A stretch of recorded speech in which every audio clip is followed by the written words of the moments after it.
Resolution संकल्प पर मुझे अपनी बात रखने का अवसर दिया।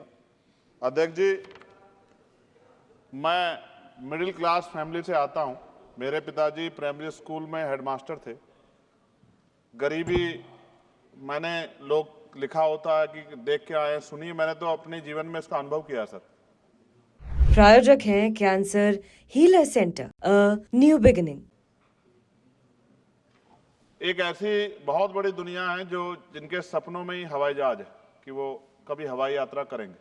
और मुझे आदत है सर, मैं कोशिश करता हूं लोगों से जानने की, तो बड़ी बड़ी रैलियों में, छोटी मीटिंगों में महिलाओं से, पुरुषों से पूछता हूं कि हवाई जहाज का सफर किया है क्या, तो गर्दन नीचे कर लेते हैं। फिर पूछता हेलीकॉप्टर किया, तो भी गर्दन नीचे कर लेते हैं। तो फिर ऐसा एहसास होता है कि इस देश की एक बहुत बड़ी आबादी, 80-85% आबादी जिसके सपनों में ही हवाई जहाज, वो हवाई जहाज का सफर कभी कर पाएगा नहीं कर पाएगा। शायद जैसे पैदा हुआ जिस स्थिति में, बहुत बड़ी आबादी तो उसी स्थिति में चली भी जाती है। प्रधानमंत्री जी ने एक सपना दिखाया, उस सपने को लेकर के बहुत लोगों के मन में विश्वास पैदा हुआ।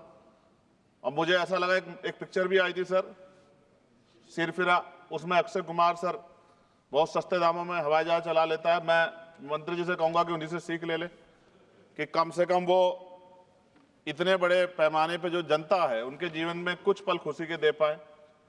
अध्यक्ष जी, मैं बिहार जा रहा था, पटना में। आपके लिए वहां इन्होंने एक यात्रा निकाल के माहौल खराब किया था गिरिराज सिंह जी ने, उसी को रोकने के लिए जा रहा था सर। तो मेरे साथ एक दिल्ली के द्वारका के सज्जन बैठे थे, गोयल जी। जब चर्चा हुई तो मैंने उनसे पूछा कि सर कहाँ आप, कैसे, तो उन्होंने कहा हमें जाना तो कुंभ में था सर। मैं बिल्कुल स्पष्ट सच बात बताऊंगा सर, मैं राजनीति नहीं करता सब चीजों पे, मगर इसलिए नहीं जा पा रहे क्योंकि मेरी पत्नी जाना चाहती थी, मगर बजट में नहीं आ रहा है, हमारे बजट से बाहर हो रहा है। तो हमने कैंसिल कर दिया अपना प्रोग्राम। कहाँ पे? कुंभ जाने का। तो ट्रेन से चल जाते, हम भी तो ट्रेन से गए सर हैं। ट्रेन में तो 7-7 घंटे का वो था, वेटिंग थी सर। आप तो यंग आदमी हैं, वो बुजुर्ग लोग कहाँ, रिटायर आदमी है सर, वो कहाँ से बेचारा करता। सर ये आप ही की सरकार में बताइए ना कि ट्रेन से जाना पड़ रहा है। आपको अपने ऊपर सोचना चाहिए भाई कि आप एमपी हैं और आपके परिवार के लोग बेचारे ट्रेन से जा रहे हैं। कौन सी वो वीआईपी कल्चर कहाँ गया सर? वो सब परेशान थे, तो मैंने आके यहाँ आवाज उठाई, मंत्री जी को पकड़ा। मंत्री जी खड़े बैठे यहाँ कि भैया आप तो यंग आदमी हो, तो रोको इसको, इससे गलत हो रहा है। और मैं धन्यवाद दूंगा कि इन्होंने तत्काल अगले ही दिन मैंने खबर पढ़ी कि हवाई किराए में जो कुंभ जा रहे थे प्रयागराज, उसमें 30-40% की कटौती की गई। यानी कि जो 50-60 हजार रुपए हो रहा था उसको कम करके 25-30 हजार रुपए तक किया गया। ये तब हुआ, ये गवाह बैठे हैं मंत्री जी इस बात के। ये क्या कह रहे हैं, ये गंभीर बात पूछ लो है कि सर, आप पूछ क्या लो, कम करा सकते हो? पूछ लो आप ये पूछो, मैंने इनसे कहा नहीं कहा। और ये अगर ये इनके हाथ में था तो फिर कैसे हुआ सर, ये भी मंत्री जी बता सकते हैं। तो सर मेन क्या है, बहुत, क्योंकि सरकारी नौकरियां तो सर 2% है, 98% प्राइवेट सेक्टर है। तो जो प्राइवेट जॉब करता है, जैसे एक्स कोई बेंगलुरु में निखिल और सुरभि वहां जॉब करते हैं और अपने घर आना चाहते हैं सर, कि एयरपोर्ट पे आ जाओ। आ रहा हूं सर, आ रहा हूं सर, करवा दो मंत्री जी से कह के, तो बहुत आसान हो जाए सर। तो सर वो अगर आना चाहते हैं और उन्होंने अपने, क्योंकि जितनी सैलरी है, सैलरी रोज नहीं बढ़ रही है सर उनकी, तो उन्होंने बजट बनाया हुआ है। इस आने और जाने में अक्सर उनको बड़ी परेशानी का सामना करना पड़ता है। ये वो लोग हैं जो जिनकी संख्या बहुत ज्यादा है सर। फ्लाइट अगर लेट हो जाए तो कई घंटे आपको एयरपोर्ट पे इंतजार करना पड़ेगा। कई बार 2-2 फ्लाइट ले जाती, बैठने की व्यवस्था भी नहीं रहती। लेकिन अगर आप लेट हो जाओ 5 मिनट तो फिर दूसरी फ्लाइट ढूंढो। उस समय में सर चाहे 3 घंटे हो, 4 घंटे हो, पानी का रेट सर 120, 200, 250 रुपए, जैसा आदमी वैसा पानी सर, जिसकी जितनी हैसियत है। अगर आपके बच्चे या परिवार है तो और परेशानी है सर, कोई पूछने वाला नहीं है सर। ये जो मैंने कल भी एक जवाब में जिसपे आपने कहा था, मंत्री जी को बोल दो, मंत्री जी एक वाटर कूलर भी एयरपोर्ट पे लगा दो, जरूरी थोड़ी बोतल का पानी पिए आदमी। ये अच्छी बात है सर, बहुत अच्छा सुझाव दिया आपने। पानी तो वैसे फ्री में मिलता है सर हर एयरपोर्ट कहाँ पे, सर? ज़्यादा कौन लोगों से को एयरपोर्ट पे सर? पता नहीं होता। बॉटल्ड वाटर नहीं, पीने का पानी तो मिलता है हर जगह पे, हर पीने का एयरपोर्ट पानी पे। क्या क्या बात बताई सर आपने? कौन, उसका नाम बता दो एयरपोर्ट का सर मुझे। दूसरी चीज है, हमने एक नया ये उड़ान स्कीम का हमने प्रेरणा डायरेक्शन लेते हुए दे दिया हमने आपको, उड़ान आप यात्री हर कैफे भी शुरू एयरपोर्ट किया पे सर। वाटर कूलर लगा दो, ये निःशुल्क कोलकाता पानी में शुरू मिले। किया, चेन्नई में शुरू किया, अहमदाबाद में भी, और बाकी सारे और एयरपोर्ट पे भी निःशुल्क करेंगे, पानी जहाँ मिले। पे 10 रुपए का वाटर बॉटल भी दे रहे हैं, 20 रुपए की टी कॉफी भी दे रहे हैं, 20 रुपए का एक और नमकीन भी दे रहे हैं, स्वीट भी दे रहे हैं। ये नहीं, ये किया है, ये वास्तव में है, ये वास्तव में है सर। अभी कोलकाता में किया है, चेन्नई में भी किया है, अहमदाबाद में भी किया है, हर जगह भी करेंगे। चलिए, सर ने कुछ कहा, मंत्री जी इस पर फोकस करो। हर एयरपोर्ट पर पीने का पानी की व्यवस्था कर दो निःशुल्क। सर ये बड़ा अच्छा आदेश सर आपने, चेयर ने कर दिया सर, ये बहुत महत्वपूर्ण है। मंत्री जी इस पर काम करेंगे, बहुत लोगों का भला होगा।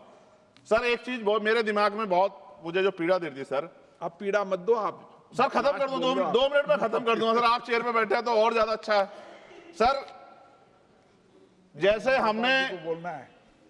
इसमें दिया गया था कि अगर समय से पहले कराते हैं तो टिकट सस्ते होते हैं, और समय के साथ करा देते हैं तो टिकट महंगे होते हैं। ये अच्छी बात है सर। कुछ ही घंटों में ना तो सीट की संख्या बढ़ती, ना स्टाफ पे कोई प्रेशर आता, ना ही कोई ज्यादा माल आता, लेकिन रेट बहुत बढ़ जाते हैं। सर सवाल मेरा ये है मंत्री जी से, अगर जिन लोगों ने कुछ लंबे समय पहले टिकट खरीदा सस्ता, तो उनको बीमा में कुछ कम पैसा मिलता है क्या? या जिन्होंने महंगा टिकट खरीदा उनको अगर कोई दुर्घटना हो जाए सर, कुदरत ना करे हो, तो क्या ज्यादा पैसा मिलेगा क्या? ये जो पैसा तो बढ़ता है, लेकिन क्या इससे उसकी वैल्यू भी बढ़ती है क्या sir? Lower cap, upper cap. Sir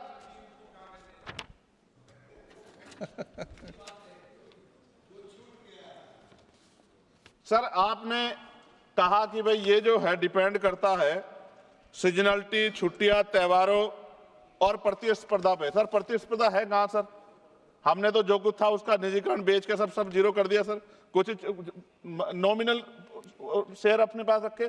प्रतिस्पर्धा तब होगी जब गवर्नमेंट के 10-12 एयरलाइंस होगी अपनी। जब गवर्नमेंट की अपनी एयरलाइंस होगी तभी तो प्रतिस्पर्धा होगी। जब गवर्नमेंट की एयरलाइंस होगी तो कहां की प्रतिस्पर्धा? फिर तो वो मन चाहे डाका डालने चाहे लोगों की जेब पे। सर मच्छर सुविधा देखो, सीटों के हालात देखो। मंत्री जी ने किया था, शिवराज सिंह चौहान जी ने, कृषि मंत्री जी ने, क्या हाल थे एयर इंडिया के, कि सीट खराब थी उनकी सर। चलिए आम आदमी की छोड़िए, मंत्री जी को सीट नहीं मिली अच्छी। और मैं फिर कह रहा हूं, आपसे बहुत उम्मीदें हैं मंत्री जी कि आप कुछ नया करके दिखाएंगे और प्रतिस्पर्धा पैदा करेंगे। गवर्नमेंट सेक्टर से सर अच्छी कुछ फ्लाइटें चलाने का काम करेंगे। और मैंने आपसे मांग की है कि मेरे लोकसभा क्षेत्र नगीना में, वहां से मुंबई को से भी व्यापार होता है, दिल्ली से भी होता है, अरब कंट्री से भी होता है, लोग करते हैं सर। मेरी मांग है कि मेरे लोकसभा क्षेत्र नगीना में एक एयरपोर्ट आप बनाएं सर। वो एयरपोर्ट बनेगा तो मैं कहूंगा कि मंत्री जी ने बहुत अच्छा काम किया। नहीं बनेगा अध्यक्ष जी तो फिर मैं क्या कहूंगा कि एयरपोर्ट वहीं बनेगा जहां मंत्री चाहेंगे। और मंत्री जी किन की बात मानेंगे? आप मांग करते रहना सालों तक। मैं सालों साल इसलिए मांग करता रहूंगा अध्यक्ष जी कि जो लोग मुझे सुनते हैं उनको ये पता लगे कि सरकार सुनती शांति नहीं। सरकार मांग तो आदमी कर देता है, लेकिन सरकार ध्यान उनका रखती है जो उनके चहीते होते हैं। सरकार सबका ध्यान नहीं रखती। ये बात मेरे लोगों को पता लग जाए। थैंक यू सर एक आखिरी में खत्म कर 30 सेकंड में सर इसमें जो जॉब्स है सर, अब ये गाइडलाइन है सर सुप्रीम कोर्ट की और डीओपीटी की भी, 45 दिन से ज्यादा पे पक्की नौकरी। सर ये कहां है पक्की नौकरी? ये पक्की नौकरी में, क्योंकि पक्की नौकरी देते हुए SC ST OBC को रिजर्वेशन देना पड़ता है सर, तो इसलिए हजारों लोग जॉब कर रहे हैं सर एयरपोर्ट पे। आप डाटा सर, आप तो गार्जियन है हमारे, डाटा देखो सर, मगर SC ST OBC के लोगों को कहां उनमें रिजर्वेशन का लाभ मिल रहा है? ये तो एक तरह से उनके अधिकारों पर डाका डालना हुआ ना सर। इसलिए मैं मंत्री से मांग करूंगा कि सबका ध्यान रखते हुए और नियम, कायदे, कानून, यानी कि संविधान ने जो शक्ति दी उसके आधार पे आगे बढ़े, देश का नाम रोशन करें। मैं आपका अध्यक्ष जी बहुत बहुत धन्यवाद करता हूं कि आपने मुझे मौका दिया। जय भीम। मुझे माननीय सदस्यों को सूचित करना है कि इस संकल्प पर पहले 4 घंटे का समय लिया जा चुका है। प्रायोजक हैं cancer healer centre, a new beginning.